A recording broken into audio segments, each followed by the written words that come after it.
첫 코너는 한 주간 시청자들이 관심을 가졌던 MBC 관련 이슈들을 뽑아 확인해보는 시청자 픽 시간입니다. 관련 키워드 먼저 살펴볼까요? 받아쓰기, 국가대표, 컨디션. 네, 어떤 키워드인지 궁금해지는데요. 먼저 받아쓰기부터 살펴볼게요. 어느 위원이 준비하셨죠? 네, 제가 준비했습니다. 지난 3일 방송된 PD수첩 검찰 기자단편 관련 단어인데요. 이날 방송에서는 검찰발 받아쓰기 관행과 검언 유착에 대한 탐사 보도가 이어졌습니다. 검찰이 정보를 내주는 기자와 또 정보의 제공 순서를 선별하는 등 단독 보도에 열을 올리는 기자들과 오랜 공생관계를 이어왔다는 의혹을 제기했습니다. 검찰장은 좀 지워주십시오, 이름. 이름 다 지웠어요. 내 이름 대갈 좀 쓰지 마라. 검찰 관계자 이해하는데. 알겠습니다. 예, 새해 복 많이 받으십시오. 고맙습니다. 고맙네.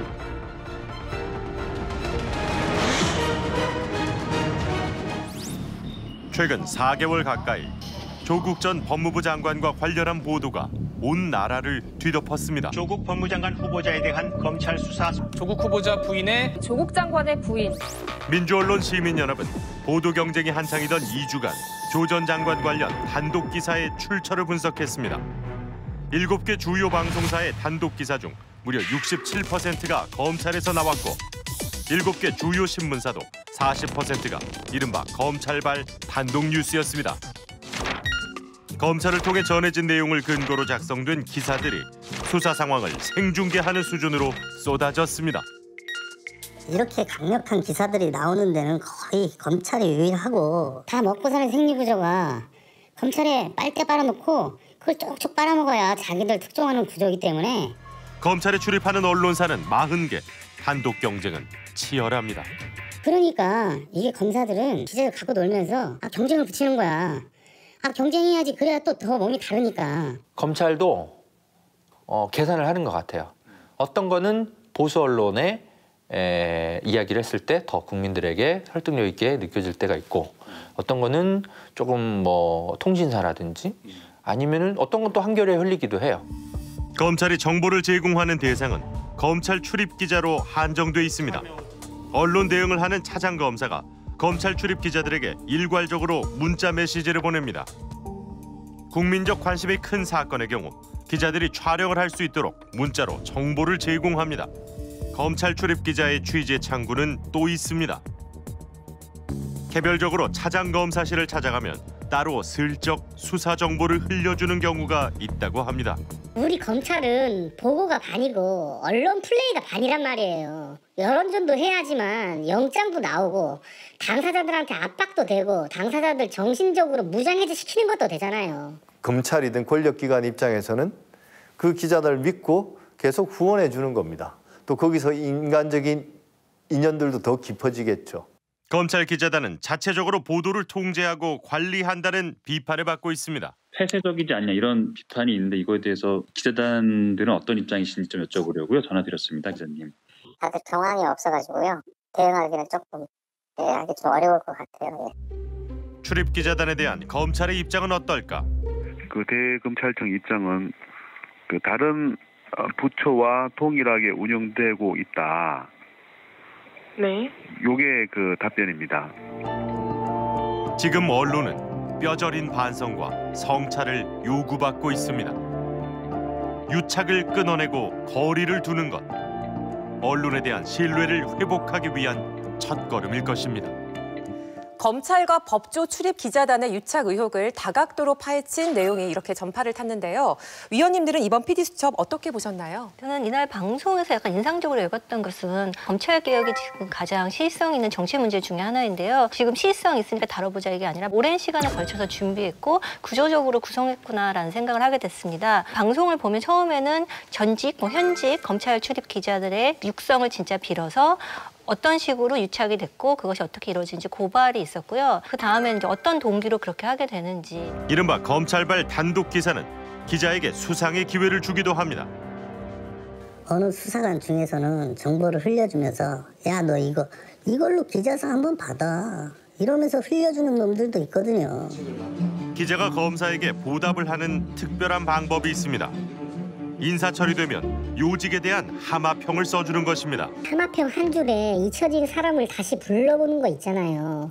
그래서 서로 감싸주고 당겨주고 그 짓을 하는 거죠. 그 다음에 이제 이것의 가장 근원적인 문제인 검찰 기자단 제도에 대한 제도적인 지적이 있었습니다. 이런 전체적으로 봤을 때 대한민국에서 강력한 집단을 대상으로 굉장히 오랫동안 생각해왔고 준비를 했구나라는 것을 알 수 있어서 굉장히 인상적으로 봤습니다. 저도 이번 PD수첩 보도를 보면서 검찰과 언론이 유착관계가 어떤 식으로 소비되는지를 좀 잘 보여주었다고 생각이 들어요. 그러니까 원래 굉장히 둘이 긴밀한 관계를 가지는 거는 공공의 이익을 위해서 있어야지 이제 존재감이 있는 건데 사실 그렇지 못한 사례를 PD수첩이 좀 더 구체적으로 보여주었다라고 생각이 들어요. 그렇게 지금 벌어지고 있다는 상황을 가장 구체적으로 드러내 보여주면서 다시 한번 문제 제기를 한 측면은 굉장히 긍정적인 시도였다라고 생각을 합니다. PD수첩 하면은 좀 레전드로 회자되는 그런 보도들이 여러 있었잖아요. 우리가 이제 강렬하게 기억하고 있는 것이 2010년도에 검사와 스폰서.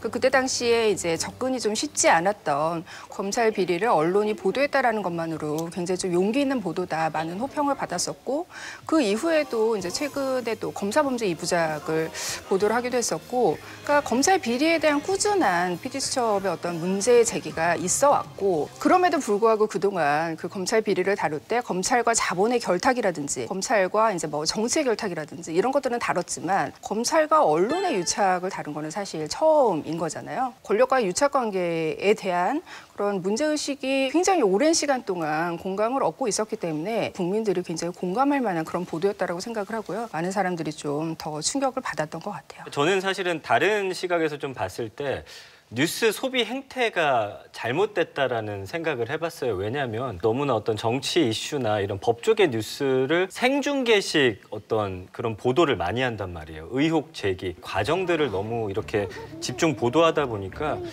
거기서 뭐 단독이라는 타이틀을 달기 위해서 서로 경쟁하는 모습들이 참 그렇게 될 수밖에 없겠구나. 이런 사회면에 대한 우리의 관심도를 올릴 필요가 있겠다라는 좀 저 역시 자기 반성을 하게 됐고요. 결국에는 악어와 악어새처럼 서로 공생하는 관계를 만들어내는 구조 안에 우리가 뉴스를 어떻게 소비하는지 이것이 좀 결국엔 큰 문제가 아니었나 싶어요. 네, 이 검찰 개혁이라는 시의성 있는 주제를 다뤄서 많은 사람들이 공감할 수 있었다는 의견들이 있었는데요. 방송 후에 검찰 기자실 폐쇄 또는 운용 방식 전면 개선을 요구하는 국민 청원이 등장할 정도로 뜨거운 반향이 일었습니다. 반응을 좀 확인해 볼게요. 네, 댓글을 준비했습니다. 말 그대로 검은 유착인의 단독 보도가 그렇게 중요한가? 검찰 기자단 의혹 시리즈로 보고 싶다. 후속 보도 해주실 거죠? 늘 응원합니다. 용기 있게 진실을 추적한 PD수첩을 응원하는 댓글이 많았습니다. 네, 문제 제기 이후에 후속 보도에 대한 요구와 이야기들이 나오고 있는데요. 어떤 취재가 더 면밀히 이루어져야 한다고 보시나요? 검찰 기자실 제도에 대한 문제가 제기됐으니까 제도를 어떻게 바꿔나갈 수 있는가, 뭐 다른 나라의 사례도 있을 것이고 기자단 내부의 어떤 개혁 노력은 무엇이 있는가, 이런 부분에 대해서 자성적인 그런 보도를 할 수는 있을 거라고 생각합니다. 네. 이게 출입처가 검찰만 있는 게 아니라 또 여러 부처의 출입처가 있잖아요. 그러니까 그런 출입처 제도가 애초에 그러면은 왜 필요했었는지, 그 오랜 관행이 어디서부터 시작이 됐었고 시민들이 얻는 또 장점은 무엇이었을지 이런 식으로 좀 더 보도를 했었으면 어땠을까, 그런 아쉬움이 있는데 이 언론개혁이라는 화두를 기왕 용기 있게 던졌으니까 계속해서 후속 보도에는 이제 언론의 문제에 대해서 좀 짚어줬으면 합니다. 단독과 속보 경쟁에서 벗어나 더 정확한 뉴스 또 엄밀한 보도를 위해 우리 언론이 다 함께 노력해야 할 때가 아닌가 싶습니다. 다음 키워드 살펴볼게요. 국가대표, 이건 어떤 프로그램과 관련된 키워드예요? 네, 스포츠 특선 더 앵글러인 USA 편 관련 키워드입니다. 세계 최대 규모의 베스 낚시 대회인 2019 FLW 코스타 챔피언십에 참가한 낚시꾼들의 이야기로 꾸며진 이번 방송인데요. 우승을 향한 대한민국의 국가대표 앵글러들의 도전을 그려내면서 감동을 선사했습니다.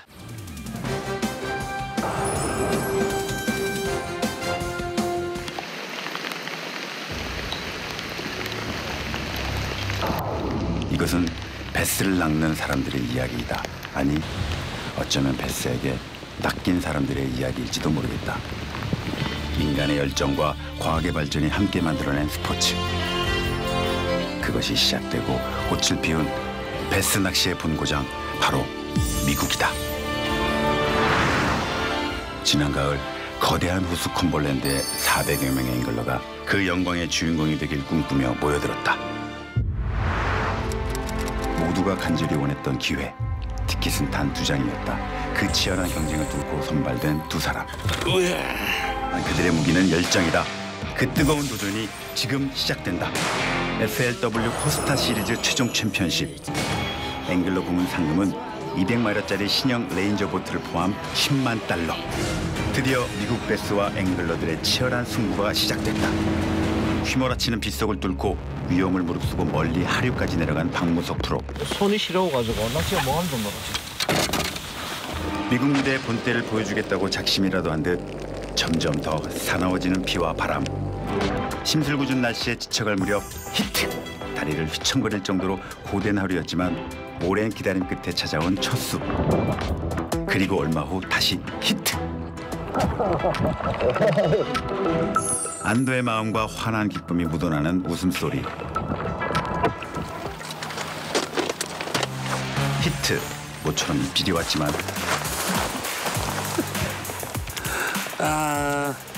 기판 됩니다. 큰기 좀 넣어주지. 낚시 인생 중에서 최고 어려운 낚시를 했습니다. 이틀 동안 깔끔하게 졌습니다. 자, 이로써 미국 낚시가 다 끝났습니다. 아쉽고 속상하고. Inside. It's been a tough day for everybody, I'm sure. It's tough. 인생은 동화가 아니다. 행운도 기적도 해피엔딩도 없다. 하지만 어떤 실패도 어떤 좌절도 끝을 의미하는 것은 아니다. 삶은 계속되는 것이기에 베스트는 그 자체로 살아갈 힘과 이유이기에 그러니 다시 걸어가면 된다. 그것이 낚시고 그것이 인생이다. 네, 베스 낚시를 잘 모르는 분들도 흥미롭게 봤을 것 같은데요. 이번 방송에서 가장 큰 볼거리는 무엇이었다고 생각하세요? 가장 큰 볼거리는 마지막 내레이션에 나오죠. 인생은 동화가 아니다. 동화를 기대하면서 봤거든요. 그러니까 우리 국가대표가 뭔가 하나 해주기를. 근데 생각처럼 잘 안 돼서 영화 한 편 보는 것처럼 긴장감도 있었고 배를 타고 갈 때는 그 스피디함, 그다음에 그 베스를 기다릴 때 그 정적감, 뭐 여러 가지 감정들을 느끼게 해주더라고요. 정말 적절한 어떤 편성이 아니었나 싶습니다. 우리가 잘 접할 수 없는 어떤 스포츠 문화여서 굉장히 볼거리를 줬다라고 생각이 들고요. 또 중간중간에 이렇게 정적으로 대회만 보여주는 게 아니라 역사, 그다음에 루즈벨트 대통령이 어떻게 이 어종을 키우고 이 대열을 키웠는지 같은 게 이렇게 사파적으로 들어갔잖아요. 근데 그런 것들이 진지하지만 굉장히 좀 재미있게 느껴지는 여러 가지 장치여서 프로그램의 볼거리는 굉장히 많았다라고 보고 있습니다. 일단 우리가 낚시라고 할 때는 그냥 뭐 먹기 위해서 잡는 것 정도로 생각을 많이 하는데요. 근데 실제로 그러니까 먹지 않으면 도대체 왜 생선을 잡는 것인가라는 생각을 전 좀 해봤는데, 근데 이 프로그램을 통해서 우리가 어떤 인간이 자연에 대결하는 어떤 방식으로서 이 낚시라는 스포츠에 대해서 다시 한번 생각해보게 됐고, 이것이 어떤 류의 인간의 신체 능력과 뭐 자연의 대결을 묘사하는 그런 스포츠인지를 생각해볼 수 있는 계기가 된 것 같습니다. 사실은 우리나라 예능 같은 거 보면은 얼마를 잡던 가장 큰 걸로 이제 우승자를 가리는데 이거는 총 무게로 하잖아요. 한 방이 없는 거예요. 그래서 꾸준히 열심히 하는 사람이 낫게 되고 열심히 연구해야지 된다라는 괜한 쓸데없는 맞습니다. 생각을 해봤습니다. 예. 네, 다양한 볼거리와 함께 낚시라는 스포츠의 문화를 또 이해할 수 있는 계기가 됐다는 이야기들이 있었는데요. 이번 스포츠 특선은 중계 및 쇼 형식으로 그려낸 다른 회차와 달리 국제 대회에 참여한 두 앵글러를 따라가며 담담히 이야기를 풀어냈습니다. 스포츠 대회를 보여주는 데 있어 흔치 않은 방식이죠. 이렇게 휴먼 다큐 형식이 가지는 강점은 무엇이라고 분석하시나요? 이 낚시라는 스포츠가 어떻게 진행이 되는가를 사람들에게 이해하기 쉽게 그 휴먼 다큐의 전략을 택한 게 굉장히 탁월했다고 보고요. 이 다큐 자체가 완성도가 되게 높았다라는 생각이 드는 게 전반부는 굉장히 좀 서정적이잖아요. 후반부는 또 역동적이고 흥미진진하게 흘러가서 또다시 히트. Net, no, no, no! Get him in the net, please get him in. No, no, no, you got him, yes! 얼마나 큰 물고기가 과연 따라올 것인가, 굉장히 수면 아래 결과가 있잖아요. 그러다 보니까 굉장히 좀 스릴 넘치고 이게 정말 스포츠구나라는 걸 느낄 수 있게 그 낚시의 속성을 굉장히 좀 잘 보여준 그런 다큐멘터리가 아니었나 싶어서요. 그런 전략이 굉장히 효과적이었다고 봅니다. 그리고 그 조재윤 씨 네. 좀 내레이션이 굉장히 좋았어요. 평소 본인의 역할은 좀 약간 조연으로서 약간 톡톡 튀는 연기였는데 다큐멘터리에 그 무게감이라든지 좀 담담하게 그려내는데 상당히 호소력이 있더라고요. 조재훈 씨 내레이션 반했습니다. 아, 내가 저 자리에 있었어야 되는데라는 그런 속마음이 들리는 그런 내레이션이었어요. 그러니까 그 조재훈 씨를 비롯해서 약간 소탈한 그 매력을 이 다큐 전반에 지금 깔고 있잖아요. 그래서 좀 더 사람들한테 덜 대중적인 스포츠일수록 좀 더 친숙한 스토리나 어떤 장년층, 그런 어떤 타겟층을 먼저 전면에 내세우는 게 굉장히 설득력을 높이는 방법이었다라고 생각이 듭니다. 네, 친숙한 방식으로 낚시 이야기를 풀어나가는 것이 흥미로웠다라는 긍정적인 반응들이 많았습니다. 앞으로도 스포츠 특선에서 다양한 스포츠의 세계를 만나볼 수 있기를 기대해 보겠습니다. 다음 키워드 살펴볼게요. 컨디션, 이 키워드는 어느 위원이 준비하셨나요? 네, 제가 준비했습니다. 컨디션은 복면가왕 관련 단어인데요. 12월 8일 방송된 복면가왕에서는 송포유 유산슬과 만화방 만찢남의 왕자를 건 결승전이 펼쳐졌습니다. 그런데 만찢남은 목감기로 최악의 컨디션이었음에도 불구하고 99표 중 82표를 획득하며 6연승에 성공했습니다. 미스터리 음악쇼 복면가왕 6연승에 도전하는 가왕 만찢남, 가왕의 무대를 만나보시겠습니다. 정말 넌 다 잊었더라. 반갑게 날 보는 너의 얼굴 보니. 아, 미치겠다. 이별이란 건 결국 세상에 없는 일이란 걸 알았다면 그때 차라리 다 울어둘걸. 그때 이미 나라는 건 내겐 끝이 없다는 걸 나만 몰랐었던 이야기.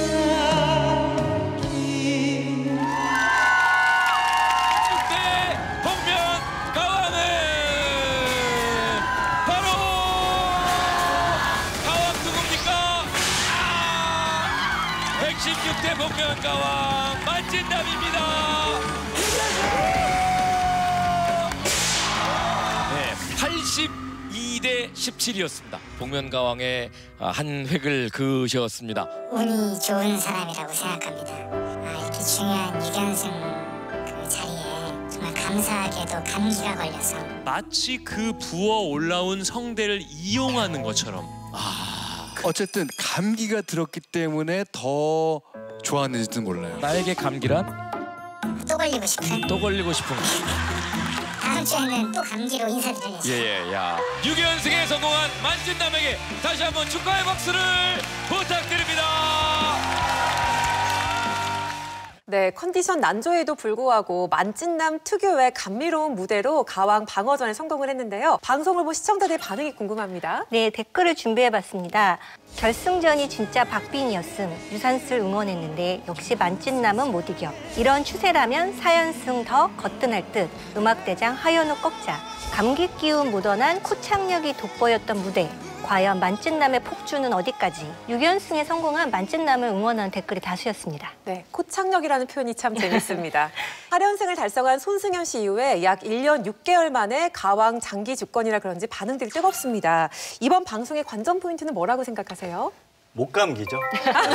왜냐면은 저도 지금 목감기 중인데 좀 부어오른 성대를 좀 이용해서 좀 더 이야기를 하자면 이 목감기 때문에 음이탈하지 않을까 조마조마하게 봤고 그 득표수가 말해주잖아요. 82대 17. 이거는 목감기를 이겨낸 투혼에 대한 점수였다. 네, 이렇게 봅니다. 복면가왕이라는 프로그램이 근본적으로 이제 3가지의 어떤 흥행 포인트가 있는 것 같아요. 첫 번째는 우리가 잘 몰랐던 실력자가 나왔을 때, 또 그 다음에는 과거에 우리가 정말 좋아했던 가수가 있었는데 한동안 활동을 하지 않다가 나중에 나타났다. 그다음 세 번째는 모두가 다 아는 실력자인데 그 사람이 나와서 가면을 썼지만 역시 실력자의 모습을 보여줄 때가 또 다른 흥행 포인트인데, 이날 방송은 사실 3가지 다 있었던 것 같아요. 물론 예선에 나왔던 미스터2의 그 이민규 씨도 옛날 우리가 알던 과거의 가수가 새로 나타났다 이런 게 되고, 그 다음에 여기 지금 유산슬이 약간 숨겨진 실력자에 가까운 20년 동안 활동을 했지만 우리가 잘 몰랐던 소울스타라는 그룹의 가수였는데, 만찢남 누군지 짐작은 하고 있지만 알지 못하는 그런 공식적인 입장을 취하고 있는 그분이 또 한 번 할 것인가 이런 식의 어떤 관심이 모여서 약간 화제성이 있었던 것 같습니다. 지금 흥행 포인트를 잘 짚어주셨는데 그동안 복면가왕에서 사실 그 흥행 포인트 중에서도 출연자들의 근황, 생존의 아이콘으로서의 어떤 그쪽에 많이 초점이 맞춰져 있었던 것 같아요. 그러니까 출연자들의 어떤 사연이 아니라 무대 자체로서 회자가 된 방송이 굉장히 좀 드물었다. 그 면에서 이제 만찢남의 무대가 굉장히 새로운 관전 포인트로 자리한 것만은 틀림없는 것 같아요. 과연 누가 이 연승을 저지할 것인지 또 연승을 언제까지 할 것인지 다음 어떤 연결고리까지 만들어지는 거기 때문에 연승할 때 그 상대가 누구냐 진짜 중요한 것 같아요. 저도 화제성을 드러내기 위해서는 연승도 중요하지만 사실 더 그분들과 함께 경쟁하는 분들에 대한 신경도 계속 써주셨으면 하는 생각이 듭니다. 네, 만찢남이 계속해서 연승을 할 수 있을까요? 바로 내일이죠. 이번 주 만찢남에게 대적할 도전자들은 과연 어떤 무대를 보여줄지 기대해 보도록 하겠습니다. 한 주간의 MBC 이슈를 살펴보는 시청자 픽. 다음 주에도 새로운 이슈들로 만나 뵙겠습니다.